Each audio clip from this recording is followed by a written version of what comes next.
Si j'ai un message à faire passer, c'est en direction des institutions, de l'État. Aujourd'hui, en France, un déni de justice, c'est un appel à la révolte.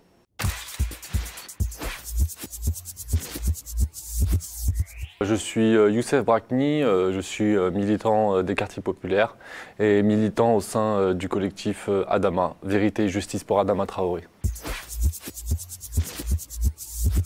On a une 4e expertise aujourd'hui qui sort 2 ans après, qui clairement exonère les gendarmes de toute responsabilité. Donc on a appris, on a lu, donc c'est la conclusion en gras qui dit qu'Adama est mort suite à un effort, suite à une course de 15 minutes, même 18 minutes sur 400 mètres, 437 mètres pour être plus exact. Donc en fait on a une conclusion qui nous dit qu'Adama est mort parce qu'il a couru.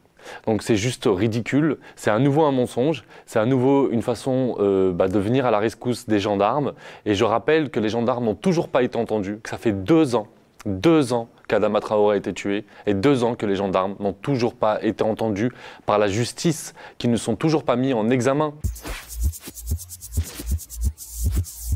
Comme je le dis souvent, Adama Traoré malheureusement se rajoute à une longue liste de morts dans les quartiers populaires, de jeunes noirs et arabes pour l'écrasante majorité des cas qui meurent entre les mains de la police ou de la gendarmerie. Et à chaque fois, on a tout un système qui se met en place. On a le même système qui est verrouillé, c'est-à-dire on a tout de suite l'État qui protège ces forces de police, ces gendarmes, et on va avoir tout de suite un déni de justice, on va avoir une volonté clairement de ne jamais remettre en question l'action des policiers et des gendarmes.